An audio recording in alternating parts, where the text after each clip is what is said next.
All right, everyone, in the interest of time, and so we can make the most of our conversations, I think we should get started, although I hope we get some more people coming in as we move along. So welcome everybody to this Youth Caucus on Pathways to Advocacy. We're so delighted to have you with us. And I just wanted to acknowledge before we get started that all of us, wherever we're zooming in from today, are coming together as a group on the lands of the First Nations peoples of this country. I'm Parramatta South Campus, wishing you were all here with me, and I'm sitting on the lands of the Darug people of the Darug Nation, and I pay my respects to their elders past and present and acknowledge that it always was and always will be Aboriginal land. So this session, Pathways to Advocacy, is all about having a conversation between young people with young people around what that pathway to advocacy means and looks like, what the purpose of advocacy is, how you find your own pathway to advocacy, and learning from the experience of others about how they've chosen the issues they're passionate about and how they decided to pursue them. So I thought I'd just start out by asking you all a question, whether you can think about what the initial issue or the first organisation or the first pathway was for you when you were thinking about what you wanted to do with your life and how you wanted to be in the world. So just by way of example, for me as a young student in, I think, year 8 in high school on the Central Coast in New South Wales, for me, that kind of lightning bolt or that inspiration came from Amnesty International, who were running student groups around the state and around the country. And that's where I found a place to connect my passion with an organisation that could help me learn about what it is to be an advocate. So I'd ask you all to just think yourselves, you know, where did you start? Or if you haven't started, where you might be looking for that inspiration and that connection and that network to help you pursue your passions and your visions. So at the Whitlam Institute, we are a lot about passion and vision and reform and change. Gough Whitlam set up this institute, as he said, to help the great and continuing work of building a more equal, a more open, a more independent Australia. So that's kind of the thread that runs through everything we do. At the Whitlam Institute, we do policy research, we do civics education with kids in schools, we do community engagement around a range of different topics. And we're also a prime ministerial archive. So we have thousands and thousands and thousands of items from the Whitlam government period, which for those of you who may not know that period of Australian history so well, was a real time of transformative change in Australia, where we became a country more engaged in the world, where we built a better social safety net for everyone, where Australia became more open-minded, more outward-looking, and I think it's fair to say a fairer and safer place for everyone, including people at the margins. Unfortunately, that period of government was a long time ago now, in the 1970s, and so a lot of the work we do at the Whitlam Institute is to try and regenerate the energy around reform that's about human rights and inclusion and creating a better quality of life for everybody. So one of the work streams we run at the Whitlam Institute is about the future of Australian democracy. And under that heading, we've done a lot of work around young people and democracy. Some of you may be familiar with a writing competition that we run every year. It's called What Matters. And through that competition, we ask kids in primary and secondary school just to tell us in their own words anything they want to say about what matters to them. We've also done research around all of those writing entries over many years now to find out what we can learn about what matters to young people and how that's changed over time. And I have to say that refugee policy and refugee detention issues remain one of the key issues that young people write about in this country, whether they come from a refugee background or not. What we try and do at the Whitlam Institute through our civics program is help young people find their own voice about what they care about, and then try and point them in the direction of some tools or avenues to pursue those visions. So that's why this topic of pathways to advocacy was one we really wanted to focus on around the subject matter of this very important Refugee Alternatives Conference. So look, that's enough from me, the oldest person in this session. I think it's time for us now to turn to our panel, but let me just explain how this session's going to run so everybody is comfortable with it. I'm going to introduce to you now our panelists, and then we're going to hear from each of them for about 10 minutes each about different stories they're going to share with us.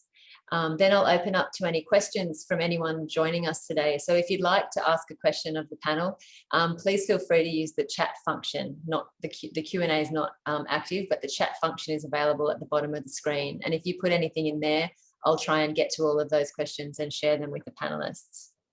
After that, we're going to break out into some smaller groups. We've got 5 groups. I think you've all been allocated to one of those groups, but I'll share a screen in a moment explaining what those different groups are to try and flesh out a little bit more in smaller groups some of the issues that we want to focus on in this session. And then we're all going to come back together to share any thoughts or brainwaves coming from the breakout sessions. And then we'll have another one of our panelists, Hatif Karimi, is going to give us a wrap up of his reflections of the session and also his own experience. So that is the order of the session. Now, let me tell you a little bit about these amazing panelists that will be speaking with you today. I'll start with Dr. Alfred Mupenzi. Dr. Mupenzi works at Western Sydney University, and in his professional work, he leads a program called Refugee, New and Emerging Communities. Originally from Rwanda, Alfred was born and raised in Uganda to refugee parents. He went to school in Uganda and finished his Bachelor of Arts with Education in 2003. He finished his Masters of Arts in Public Administration and Management at Makerere University in Uganda in 2010. And he completed his Doctor of Philosophy at Western Sydney Uni in 2018. Alfred's interests areas of research are in refugee asylum seekers, higher education, social justice and diversity, migration and transnationalism. Our next panellist is Nazanin Sharifi. Naz is a Hazara woman from Afghanistan, currently studying a Bachelor of Laws and Arts in International Relations at the University of Sydney. She's deeply passionate about advocacy for migrant and diaspora youth and encouraging political engagement for young people. She's part of the Multicultural Youth Affairs Network New South Wales. She's a youth ambassador, and she recently participated as a youth facilitator in the UN's Youth Engagement and Empowerment Program. She's also the communications lead for the not-for-profit Our Race. And in 2020, Naz was awarded the New South Wales Humanitarian Award in the youth category for her work with refugee young people. Naz will be interning with the Australian Human Rights Commission to bring a youth's perspective into their policy and anti-racism campaign. Our third panellist is Elsie Samano. Elsie is a Masters of Public Health candidate at the University of Sydney. She's a Syrian refugee who advocates for equal opportunities for disadvantaged groups, regardless of their background. Since she arrived in Australia, she's been working hard to meet that combination of family, education and work commitments. Through the support she received at Western Sydney University through the United Voices Club, she was able to deliver refugee voices to international platforms and was acknowledged for her academic achievements and contributions at the uni. Some of her achievements were attending the 9th University Scholars Leadership Award in 2018 and being selected for the final stages of the 7 News Young Achiever Award, nominated for the Western Sydney University Academic Achievement Award as well. And our final speaker, who will give us the wrap up at the end of the session, is, as I mentioned before, Hatif Karimi. Hatif is a mentor at the Crescent Foundation, and he came to Australia in 2010 as an asylum seeker from Afghanistan. He completed a Bachelor of Industrial Engineering with honours at La Trobe University in Melbourne and is currently working as an automotive engineer with the Ford Motor Company.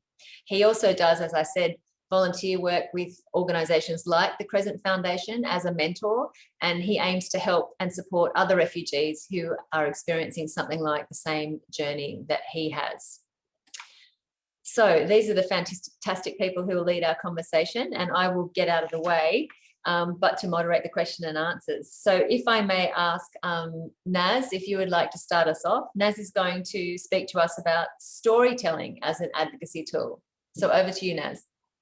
Thank you, Leanne. Hello, everyone. Peace be upon you all from wherever you are joining us. I would like to firstly acknowledge that I am on Darug country, And given that storytelling is such a big part of our First Nations people's way of teaching and learning, I would like to acknowledge that what I tell and what I, disclose in this conversation is learned a lot from the practices of the First Nations people of the country that I am from.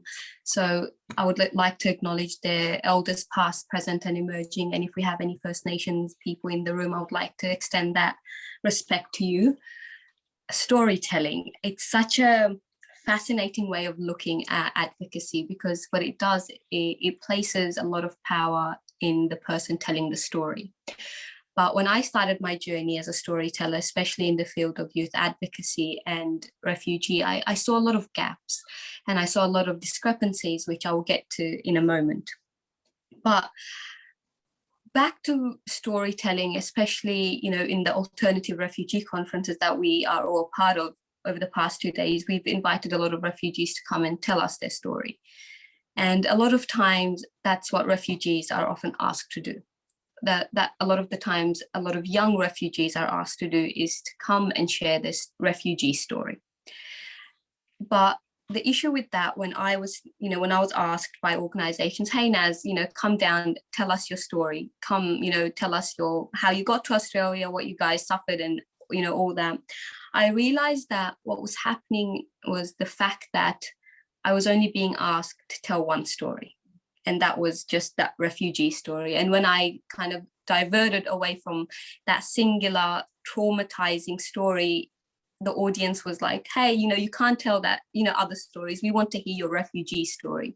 And for me, that became a problem, because what I saw was a polemic and a dialectic around refugee stories that was just about trauma, about, white saviorism, about this idea that a refugee is one singular thing, a refugee. Because to me, I don't walk into a room and tell people, hey, I'm Naz and I'm a refugee or a past refugee. That's not an identity characterization that I choose for myself.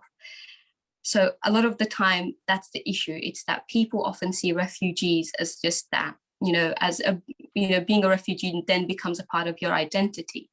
And you have to live towards this, ideal of what a refugee is. And that becomes really, really difficult for a young person, because they move to a country, they're trying to figure out their identity, and every time they want to explore themselves, explore their heritage, what tends to happen is that they're pigeonholed into this idea that you are only one thing, and that's a refugee, and you can only ever be a one thing, and that's a refugee. And there is nothing wrong with claiming that identity, but what tends to happen for young people is that when we're pushed to tell a certain story from a certain perspective, it tends to break our identities into different categories. You can only be a refugee, you can only be a Hazara woman, you can only be a Muslim, or you can only be an Australian.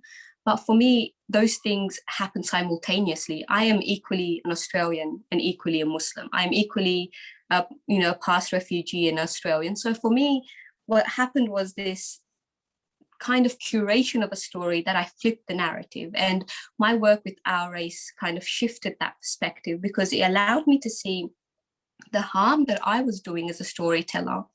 When I was speaking to politicians, when I was speaking to policymakers, the harm that I was inflicting on my community and the communities that come from refugee backgrounds just by telling my story. Because when I was telling my story to them, it was a story that they wanted to hear. It was a story that fit into the categories of the status quo. It was a story that fit perfectly into the box that was created for what a refugee is supposed to be. So let me give you that example of that refugee story. Person from country A who is war-torn, politically, economically, in a terrible state, gets on a boat, pays a lot of money, gets traumatized on the way, comes to Australia, is given opportunities, and is then saved. And then that becomes the hallmark of what a refugee story is. That is all well and great. And a lot of us share that sentiment, and our parents shared that sentiment. But the issue is, while we are telling those stories, we are representing communities. While we are telling those stories, we are representing people who are at the mercy of those stories when policymakers hear those and then make decisions about temporary visas and then make decisions about Chev visas. So for me, when I critically analysed the way I was telling my story, I realised, hey, when I'm telling these stories, there are people that I'm representing that I'm not supposed to be representing. When I'm telling these stories, I'm telling them in a way that is, taking a community approach when I should be taking an individual approach. And so for me, what happened was I then had to start debunking my own narrative. And sometimes that's really difficult because you've grown up being told that this story is the only story you can tell. This story is the only story that people value. And then what happens is when you take that story away from yourself, you feel like, where do I land? Where do I start now? Because for me, it was about debunking that and then creating myself all anew, creating my story in a way that wasn't dependent on the audience valuing it. It was me taking that responsibility to say, the story that I've been telling is detrimental to some communities, and I need to be responsible and accountable to myself because my story is an advocacy tool. So when I go and talk to politicians and I'm telling them, I did all these great things, and they're telling me, oh, you speak perfect English. It's as if you were born here. I used to take those as compliments, but then I thought, hey, perfect English isn't the hallmark of being an Aussie. Having an accent doesn't make you any less of an Aussie. So you need to, once you start recognizing that those cues need to be debunked and reconstructed and spoken about, what happens is that you take that power back. So for me, what happened was I enabled myself to be uncomfortable for a little bit with my own story, because I realized that I was creating model minority stereotypes. I was telling people that just because I made it, other people can too. And the issue with that is that I had a much easier upbringing than a lot of other refugees. I had a much better economic grounding because of my father and his business than other refugees. And when I was telling them my story, what I was enforcing was, if one refugee can make it, our policies are great. We're doing a great job. Let's continue this. But that was not the case. I became an issue for myself because I realized that I made it out, which is fine. But so many people are not making it out of these policies. So many people are being impacted. Their mental health is being impacted. So many young people are having identity crises. And sometimes I was actually feeding into that because I was creating this idea in the minds of advocacy groups, board members, policymakers, that there is one story and that is only the refugee story. So for me, when I flipped that narrative and I reconciled with the fact that I am more than just a past refugee, I bring more to the table than just a refugee. Being a refugee isn't a characterization. It's an experience that we went through. It's an experience that we continually have to live through because our parents and our community members are going through. But it's not an identity. It never was, and it will never will be, because what it does, it's that it creates a categorization that doesn't exist. Because if I were to ask each and every one of you in this space, what makes a refugee? Beyond the international definition, each of you will bring to me a lived experience. Each of you will bring to me a community of voices that makes a refugee. But that's just about it. It's an experience. It's not who I am. It's not who my dad was. It's not who my mom is. It's about us creating that sense, that conversation, that uncomfortable conversation about how are we telling our stories? Who is it benefiting?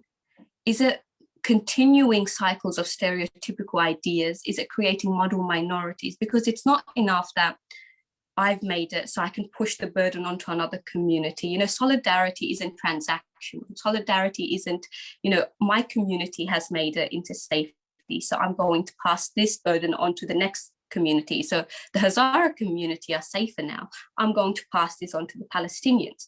That's not how I wanted my story to be. I wanted my story to resonate with why the policymakers are not doing a good job, not why the refugees should be continuing their work. Because a lot of the times the work and the burden is placed on refugee communities to, convince policymakers, hey, we belong. Hey, look, I an Aussie, a past refugee, made it, so you should give, TPV visas to others.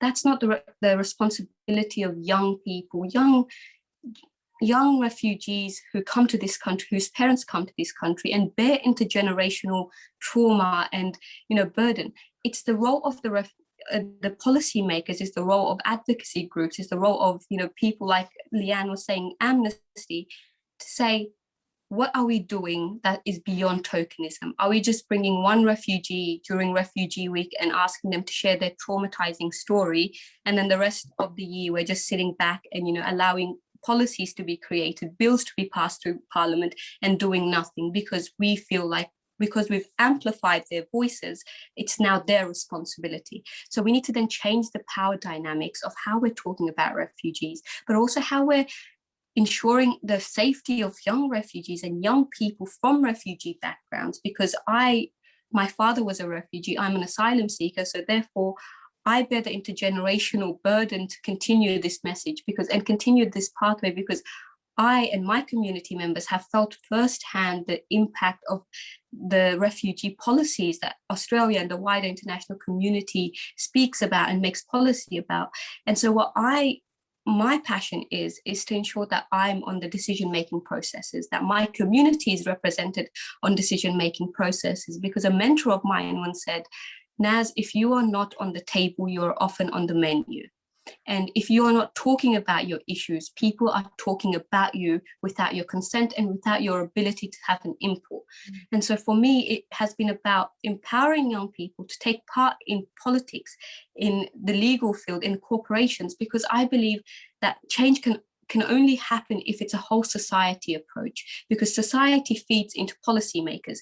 And if one person is, you know, asked to represent an entire community, oftentimes that's not enough. We need community-led solutions to refugee issues. We need more people from refugee backgrounds on decision-making policy, you know, on decision-making processes. Because if you're going to decide how many Hazaras get put into boats and returned back to Afghanistan, I want Hazara people on that table making that decision with you, because I for a fact know that they're not going to agree with you, and neither is people from other refugee backgrounds. So for me, it's about ensuring that our stories are not detrimental and that our stories are empowering.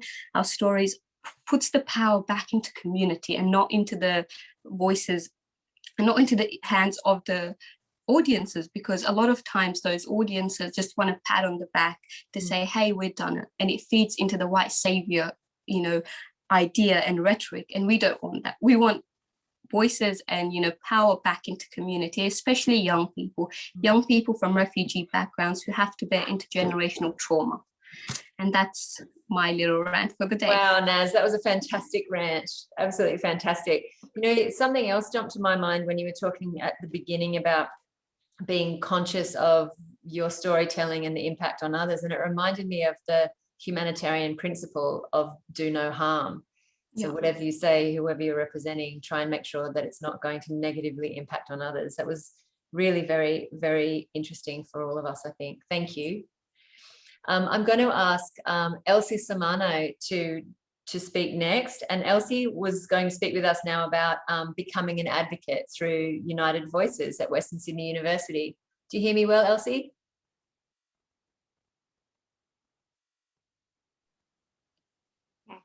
Hi, everyone. This is Elsie. I want to thank first Whitlam Institution, Western Sydney University and Refugee Council of Australia for all this great effort. I want to thank Leanne Smith, Dr. Andrea Connor, Alfred Mupenzi, and all the attendees. I couldn't hear Naz very well. I could hear like part of her speech saying that it needs a whole society to make change, to influence policy making. And I just want to tell you my story, like I become an advocate, so it can give you like sense of how you can like find your way to live a better life. I came from a war-torn country. I was there like living in very peaceful life before the crisis, and I reached my like dream life. You know, I worked hard throughout my life,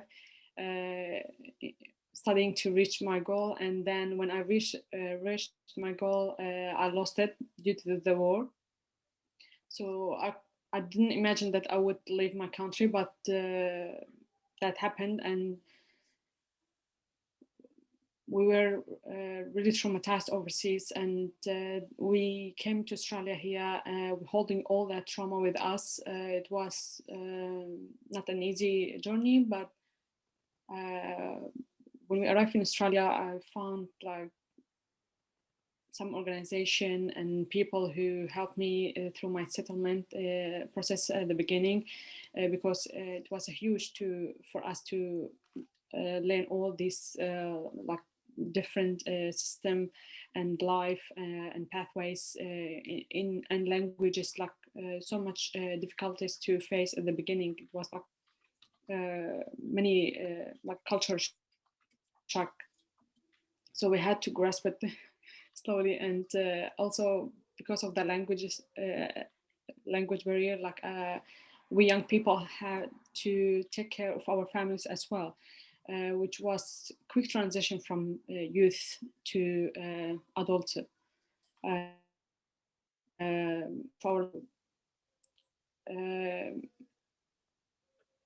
And I personally was working so hard to get back the life that I lost, the same situation, the social status level, the education level in my small class. Like I was working so hard on myself to get back to the level that I used to be, you know.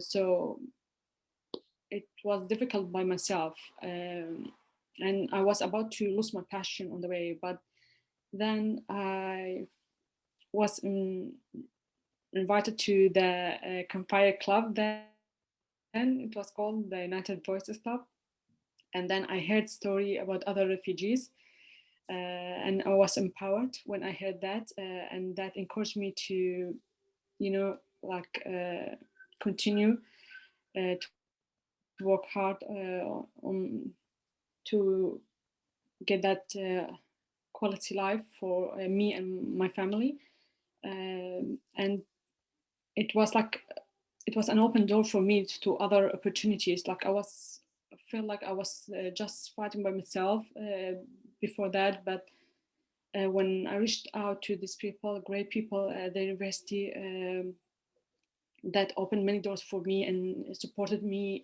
emotionally, financially, academically. It really make it much easier for me to flourish and to grow up. And Dr. Alfred Mupenzi and the group at the university had helped me a lot, and all my achievement at the university, they are the reason for me to get to there, including the awards. For example, I had the achievement at Western Sydney Refugee Youth Award.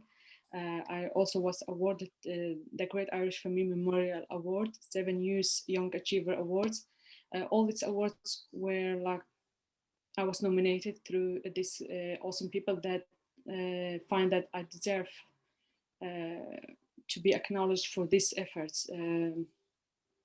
And we were invited to media platforms, ABC News, SBS, Guardian, to deliver the voices of our community. When I came here, I found like, because I went through the refugee journey, I found myself that I found like little gaps that maybe the government or the organization are not aware of. So I use this media platform to highlight on this, direct the public attention to and support to these areas to help us, because we need the whole society, you know, to move on. And that's why I do help people with the skill that I've got throughout my journey. So I mentored refugees through some organization, just to make it, I know, because it's like piece of information that makes people's life like much easier, you know, to find their ways, to their pathways in a new country. So to save that effort from them, it feels like so happy for me to have other people, not to get all the support for myself, and that was really rewarding. And also through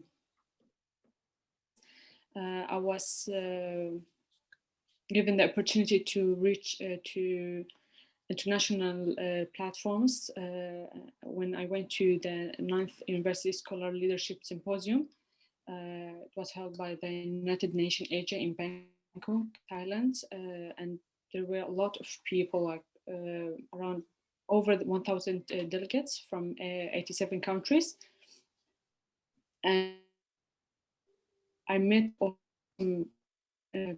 and we shared our stories, our issues. I became aware of other issues in other countries. And I was shocked, like we are people from different places, like come one roof, while these countries can be like in conflict with each other, but are there on humanitarian message, like to have a peaceful life, you know, for everyone. And that was like life-changing experience. It was a great one.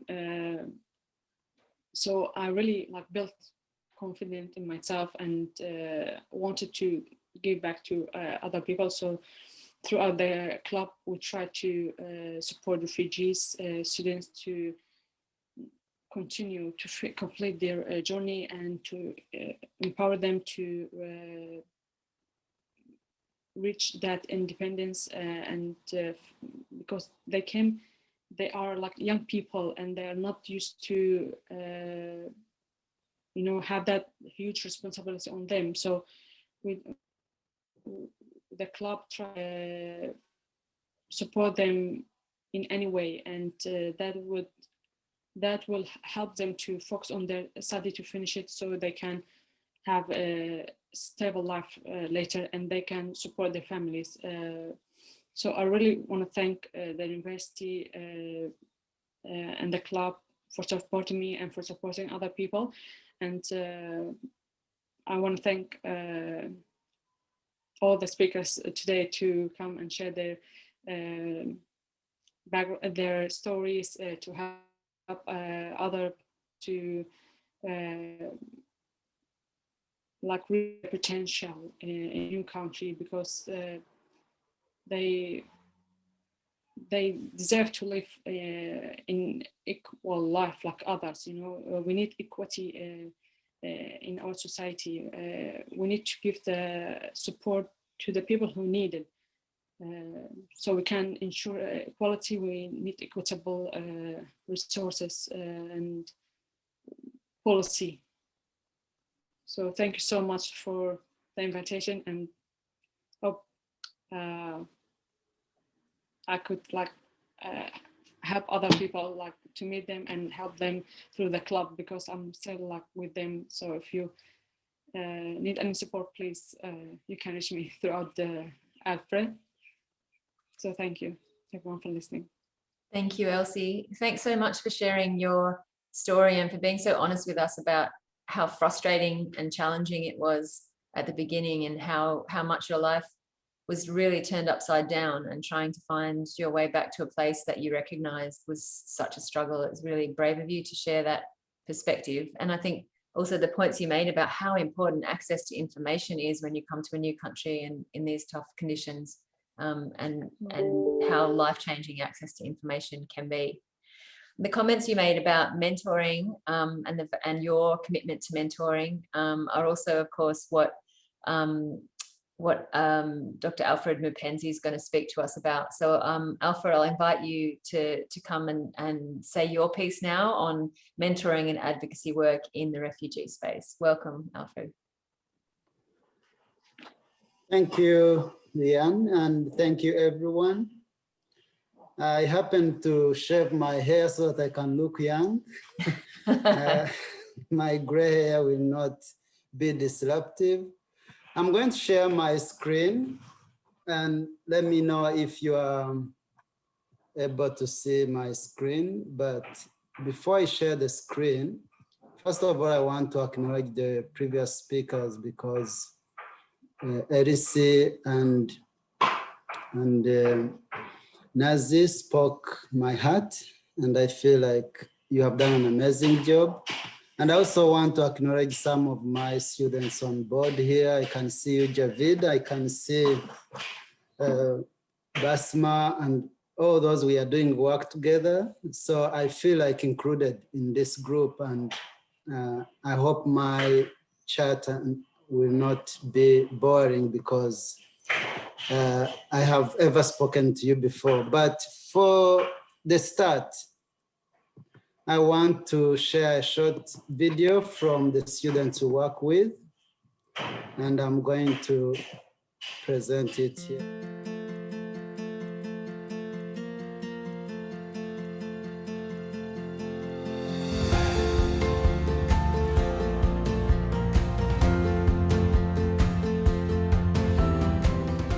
My name is Noor Al-Huda Fartusi, and I'm studying Diploma in Science, Bachelor of Medical Science. After I finish my Doctor of Medicine, I want to specialize into a neurosurgeon to become a surgeon in the future.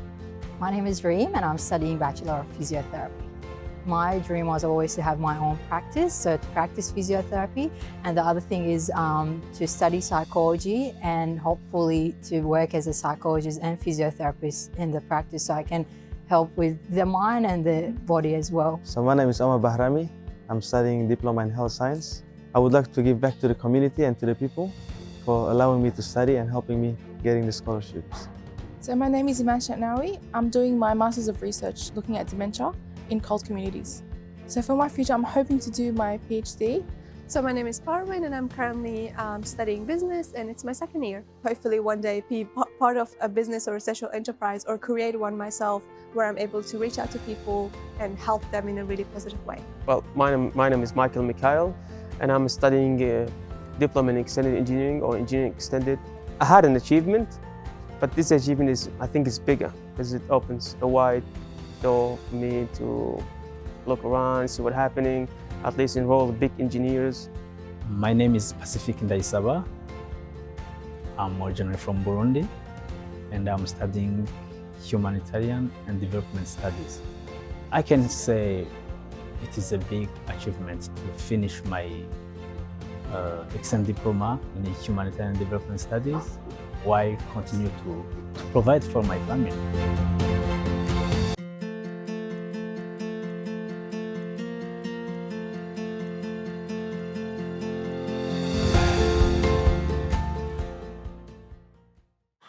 All right, I hope you are able to see it finally. And what I wanted to, the reason as to why I showed the video was to emphasize what Nazi was saying, looking at our aspirations and our visions and our goals is much more what we need as young people. And now in my talk, I'm not going to define for you what mentoring is. I'm not going to define for you what you need to do advocacy, but rather I'm going to make you my mentees, all of you, and I'm going to speak to you as if I'm mentoring you. You will just pardon me, and I do that for the sake of this session. I'm going to be projecting words, and in projecting those words, you will be able to read if you can't hear me very well. But I felt like in this session, I will tell you a little bit about what I've been doing with the students and how I speak to students, rather than talking to you about theories. And so I personally, dear mentees, I did not grow up where things were handed over to me. I had to work hard, I had to be determined, and I had to have discipline and determination. Above all, I had to have self-belief. Let me tell you, sometimes you have to be your own cheer. You don't need to wait for the outside to cheer you up. I can certainly tell you one thing. if you work hard, ultimately you will achieve. Remember to keep marching forward. People will tell you have plan B. Make sure you have something to fall back on. But I will tell you, if you are to fall, please fall forward. This will be possible if you do what you feel passionate about, and don't fear to fail, because someone once told me, dreams without a goal are just dreams. Now, we are all at crossroads, old and young. Many of us find ourselves in this way, having so many paths to take. And what does that tell us? While at crossroads and confused, you have to remember one thing. It is time to start setting priorities. And I will tell you, education should be our first priority. Because as refugees who have come from different countries, and as refugees who have been on the journey, we don't have any inheritance to take up. We don't have grandparents who have invested before that will enjoy the benefits of hard labor. We will only start all over again and create a legacy. And that legacy we are going to create will be best achieved through our education. These words, you can read them later. I don't have to go by word by word. But I wanted to read a few of these because if you want to have a mentor, you will have to understand that you will set life goals and commitments.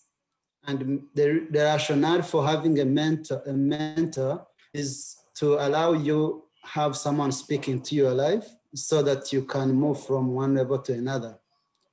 So many of us will ask, it is very difficult. How can I remain focused? First, you have to believe in yourself, because at the end of the pain, there is success. Look around and ask anyone who is even older than us all here, probably Leanne, like, because you confessed that. Everyone encounters difficulties and every person encounters obstacles, but the measure of you is your ability to overcome those obstacles. So someone once said, the level of our problem almost equals or is the same level of our successes. In other words, the level of complexity you can handle correlates with amount of success you can take on. You don't know all unless you know.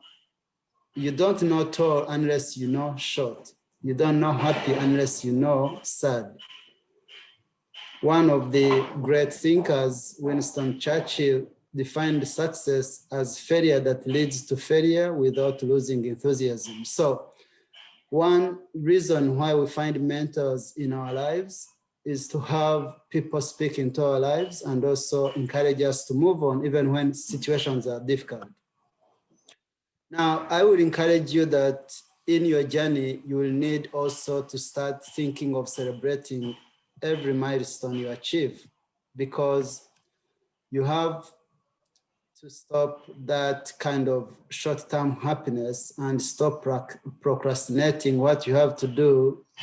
And also sometimes if you have gone through hardships, you need to work 2 times harder than some of those you find who have had a smooth flow in life. And you will earn by great work, but also great work starts small. You will take small steps and also take a moment to celebrate those small steps. Give yourself credit. And also the pain of avoiding study if you are still a student is worse than not even studying, because you will find yourself in places where you wish you would have worked harder. I don't love to speak a lot because I love people to ask me so that I can tell them, but someone said that knowledge is what you persuade people to accept. And so I will persuade you to tell you that for us to have a strong voice out there, we need to have the strong ourselves first. We have to have strong us before we tell people to be strong. And what does that mean? Don't set out to make a mark, set out to make a difference. In other words, start with you, but go out and change other people's lives as well. And that's what we mean by advocacy. But also we have to understand that you have to go beyond your culture and background, be selfless and just and generous, and also attempt the impossibles. Try to take some risks. Hard work, diligence, endurance is what I can encourage you to do. And finally, I will not stop there. Ensure that you understand that your character and integrity is worth it. So remember what your character and integrity is worth of. Also, when you compare, you will always come short. So comparison will always cause you to be in conflict with who you are. So stop comparing yourself with your past, with your present, with other people. Work hard as you. Choose battles before you begin your fights. You cannot erase your memories, but you can replace them. And also, your past does not define your identity. Thank you, those who presented me before me. You did so well. And take a stand against your old attitude and say, I'm not that anymore. And finally, when you can't stand for something, you will fall for anything. So pick up something and stand for it. And to me, that is your character and personality, but also your education. So I will conclude with one of the scholarly article I was reading recently by one scholar who is an Australian on multiculturalism. He said that social research is neither capable nor ought it to attempt to define already made political path. Most of the challenges we go through are politically oriented and politically motivated, and they already set an already made political path.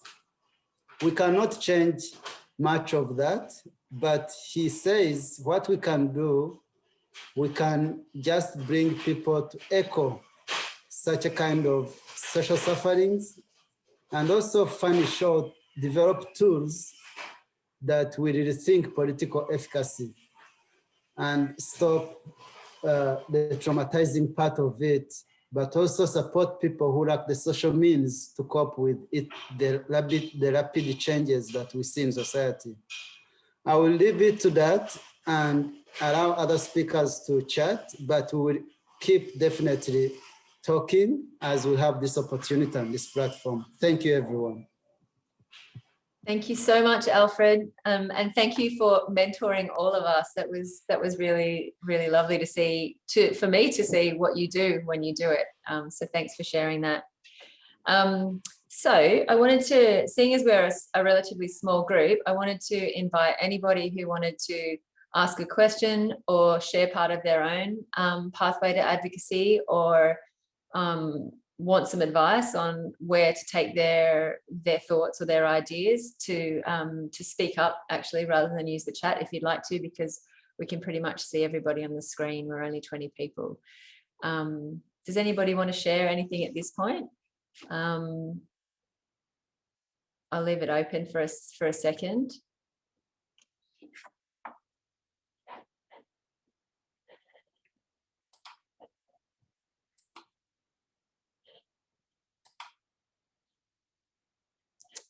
All right. Well, if people don't have anything they want to add now, and seeing as we're actually a little behind schedule for the program, but that's absolutely fine because it's been such a good conversation.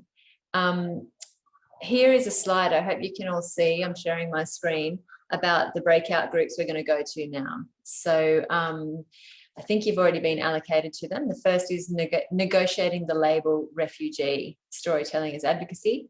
The second group is racism and discrimination, issues of belonging and inclusion. The third is youth voice and engagement, participation, networking and alliances.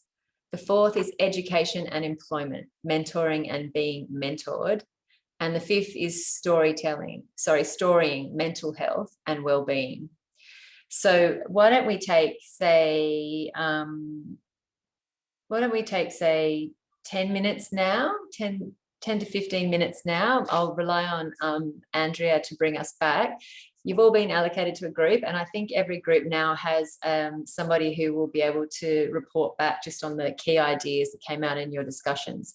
So enjoy the breakout sessions, and you'll be dragged back to the plenary by Andrea when time is up. Thank you. Everybody, welcome back. You've all been automatically muted, so feel free to unmute. I hope you had as good a conversation as we did in our group on education and employment. So I thought we might invite our rapporteurs, the people who were making note of what was happening in the discussion, to just share in maybe a minute or two some of the highlights for them of the conversations they had. So I'm going to start with our first breakout group, which is negotiating the label refugee storytelling as advocacy. Can I invite whoever was rapporteuring for that session? I think it might have been you, Naz. Yes, it was, Leanne. Well, it was such a lively conversation. I just wanted to say how inspired I am by Asma and Basma, very similar names, who are in my group. And some of the main takeaways from that conversation that we had was stories have the ability to humanize really abstract ideas. You know, refugees are often, when they're spoken about in academic settings in the media, it's often in abstract and technical terms. But what stories have the tendency of doing is that it humanizes really big issues such as war, conflict, you know, economic perils, and it creates a human connection. So when I'm listening to a story, I'm not thinking about politics, I'm not thinking about big ideas, I'm thinking about the human sitting in front of me and sharing their stories. And the second takeaway was that, you know, coming into Australia, one of the first things refugees tend to feel is not sharing their stories is better, because what it does is that it reduces the stigma. When you tell someone that you're a refugee, people already have, you know, a plethora of ideas about what you should be sounding like. And so from the people in my group, the emotions were that when they first came here, when they first moved to Australia, they didn't want to label themselves as refugee because it brought with it an enormous amount of responsibility, but an enormous amount of, you know, identity crisis, guilt tripping yourself into, you know, hating and not being able to, you know, express themselves in the way they wanted to, because they felt that if they did, the people on the receiving side of that information would treat them differently, and they did. So this brought the idea, which Sasha pointed out at the beginning of our conversation, about more culturally safe and culturally responsive educational tools for teachers, for community workers, and for people working with refugee, you know, immigrants and asylum seekers. So that was the conversation we were having.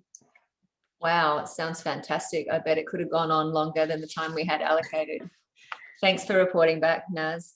The second breakout group was racism and discrimination. Could I invite whoever was going to report back to tell us what you got into? So we kind of discussed what it meant to be like the model minority in terms of like being a person from a refugee background or being a person of color. And so first we kind of talked about these notions of like gratitude that come up in society. So basically, like if you're experiencing or had a lived experience with being a person from a refugee background, you should kind of be grateful to be included in Australian society, regardless of the policies that you're kind of being subjected to.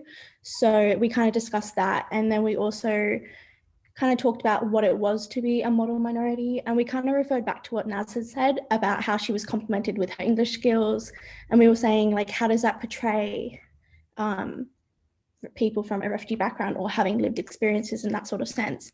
And it was like, not everyone would have similar skills or similar experiences, but we've kind of created, Australian society has kind of created this mold of what it means to be a successful refugee person, and like how, well, you can kind of only fit in this box, and if you don't fit into the mold of this model minority, then you're not kind of vocal enough or like able enough to succeed in our policies. So you should be grateful that you have the opportunity to do so.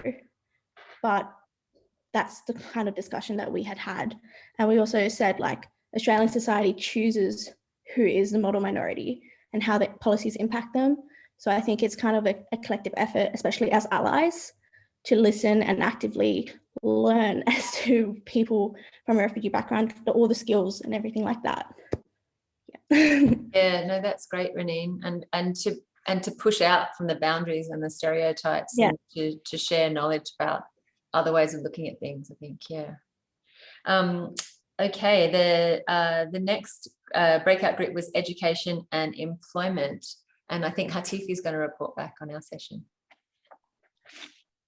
Yep, so we talked about how challenging it is for refugees with no English background to come to Australia and enter the Australian educational system and then find a job after graduating from university or school.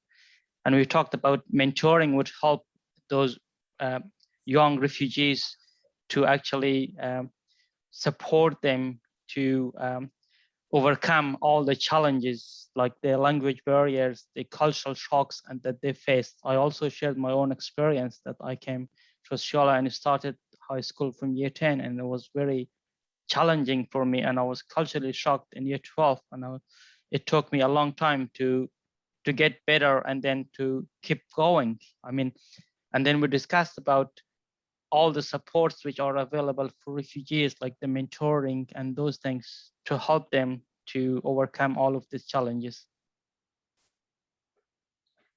Thanks, Hatif. And then the last breakout group was around storying mental health and well-being. And I think, I can't remember who's reporting back. That is us. We will come to it. Fantastic. Thanks, Alfred. Yes, storying, advocacy, and mental health and well-being. We came back to understanding root causes of mental health problems. And we talked about the support systems at the university, support services that are there, which definitely, in order to help you, they need to know your story. And so we shouldn't be shy to tell our stories so that we can get relevant support. But I feel like I've spoken before and I wanted my team members to share their experiences. There were only two. So Joel will go first and then Renuga will come next. Thank you, Alfred. We're just talking about where our perspectives were in the advocacy kind of campaign, and I'm someone from a few grassroots movements, and I'm with the Sisters of St. Joseph and the Josephite Justice Network, and we're doing our 150 days campaign for refugees and asylum seekers, and also work with the House of Welcome in Granville, and I work with a lot of local refugees and asylum seekers in my community, and I'm also a second and third generation refugee and asylum seeker with my family members. So I was really inspired to do some humanitarian action in some kind of way. And we're trying to find where these gaps in the policies are and trying to really push the government, and especially now with the local elections, we're really trying to push with that with Sydney Alliance and really trying to get movement towards, restructuring our policy to kind of reflect a Team Australia, that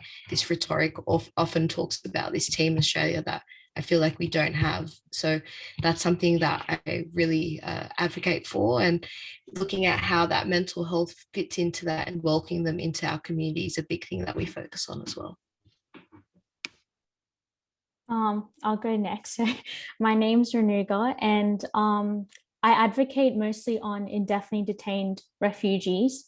And my parents did come from Sri Lanka, so we're Tamil, so they're refugees as well. So being young, I was raised in a household to understand the genocide and what caused so many refugees to flee from Sri Lanka in 2009.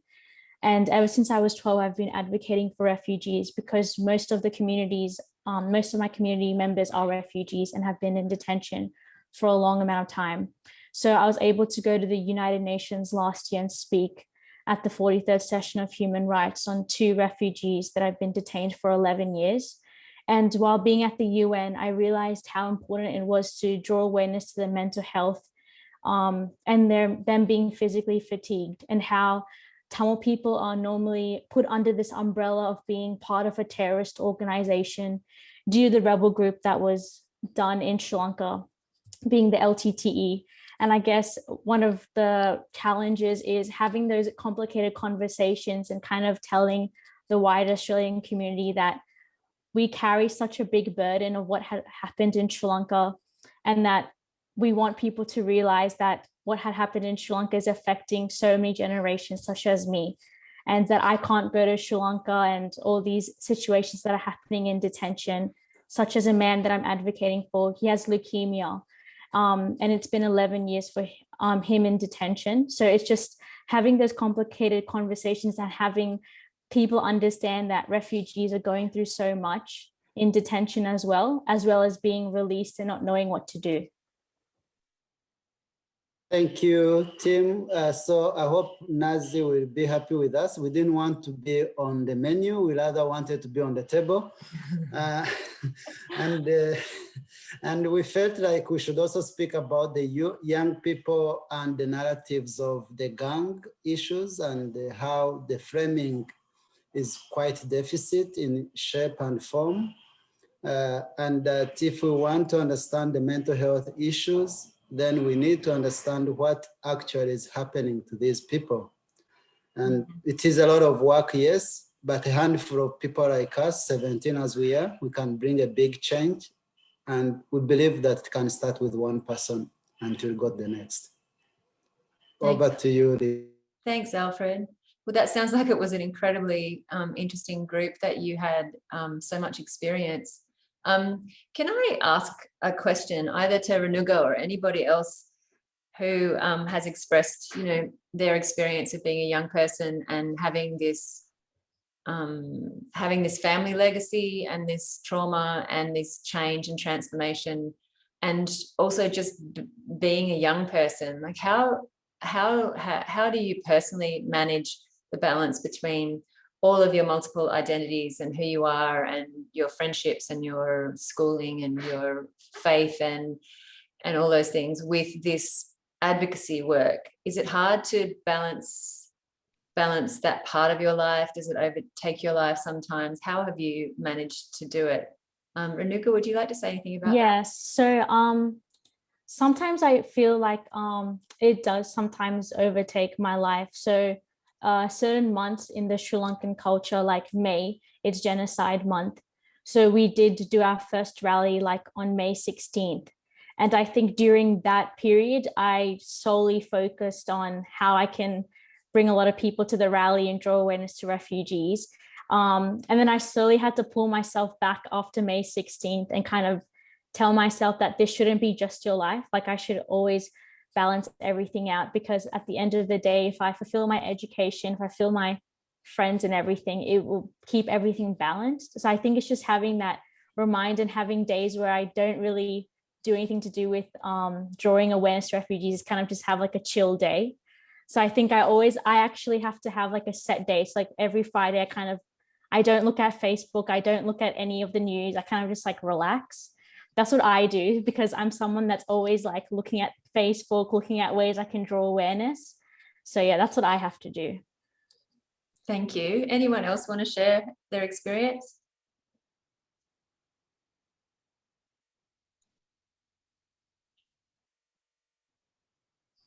All right. Sorry, Leanne. I was just going to add onto what Renuga said. For me, growing up, being part of so many different circles, part of being so many identities, it's always, for me, it hasn't been about choosing. For me, my identity is very intersectional, and I continue to hold that up in the sense that I will not choose one over the other. I can be so many things simultaneously. It is tiring, but for me, advocacy work has been at the center of what I do, and everything that I do is centered around me empowering community. So what I learn and what I study, my education, is then feeded back into what I do, and empowering community and giving information. And my passions and the things I do are always around, how can I help empower my community. So for me, it isn't about necessarily choosing one side or, losing another side. It's about how does one feed into the other and how does one help the other become more flourished or more enriched. So for me, it's like a feedback loop. One just always kind of feeds into the other and vice versa. No, that's a really good observation and experience. I suppose it does go to the point that that this feedback was about, which was mental health. As advocates, we also have to take care of our own mental health and give us some space to just live every now and then. Look, we're running out of time, and I wanted to pass over now to Hatif Karimi to share with us some of his reflections, his experience as being mentored and mentoring, and to help us round out kind of the range of things we've talked about today. So over to you, Hatif. Thanks. Not going to be too long, hopefully. So it was great to listen to some inspirational words from everyone here. And I want to start by I was listening to Naz actually. She emphasized a few things which inspired me. The thing is that our identity is not just a refugee or being a refugee. So each of these refugees are hardworking and talented person. So we don't have to actually put the identity of refugee to all of them. There are some vulnerable people that they have done a lot in their country, and then they are doing a lot of good things in Australia. So we don't have to label them as refugees. We have to actually accept each identity of each of those people individually instead of just labeling them as refugees. That's some good points there. And going to Elsie's words, I felt so much belong to that actually, because that's part of my story as well. I came to Australia as an asylum seeker and refugee.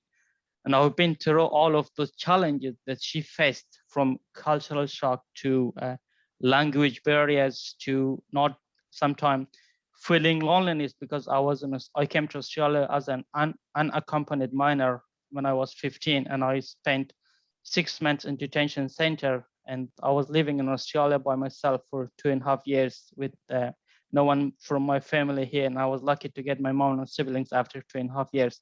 So yeah, that's challenging. It's very much challenging. But don't forget that sometimes comparing Australia with our country, with the problems that we had in our country, we always have something. We always have some hopes that, yeah, we are safe here. And then yeah, I know it's challenging, but we are safe. We can actually come up with these challenges. We can actually do better here in Australia.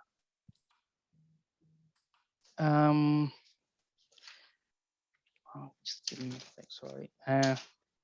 And then Alfred, inspiring words from you. Yeah, if you have a dream, go for it.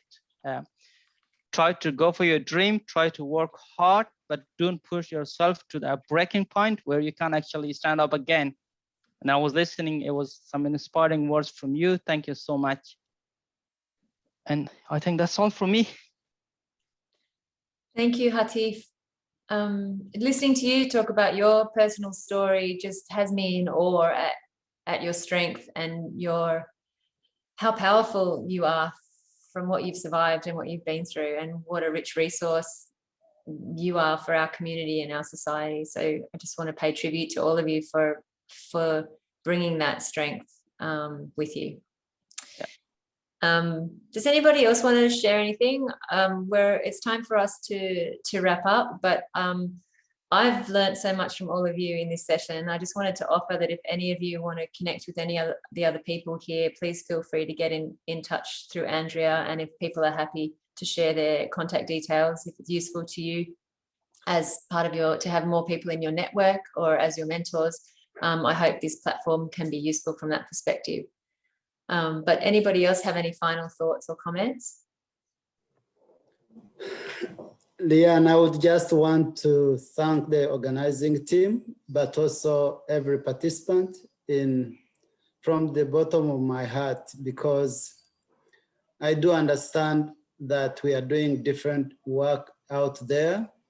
And I also wanted to say, I didn't get a chance to tell you, I have finished all the cycles of refugees. I was born, raised a refugee for the first 17 years of my life. And I've been an asylum seeker in Australia for the past 4 years. But all these experiences I'm sharing, I know that are experiences of every one of us. And most of the students you see here or people that are on this platform are people who have had a breakthrough. We are holding a lot on our shoulders, and we are carrying so many people on our shoulders because we managed to break through. Being on this platform is an indicator that you are to be celebrated. And so you have achieved a lot already. And I want to encourage you, like Hatif has just said, why do you protect yourself from breaking down, but also don't protect yourself from celebrating? Just go out and celebrate the achievements that you have. Thank you. Thank you so much, Alfred. And so thanks to all of you. And yes, thanks to the Whitlam Institute team for pulling this together in partnership with Refugee Council of Australia. I'm glad we had our little space outside the big program, but I know there's a lot more to get back to and some great stuff to finish out the conference. So I hope you enjoy the rest of it, and go well, everybody. Be safe, and it's lovely to meet with you. Thank you, everyone. Thank you very much. Bye. Thank you. Thank you, everyone.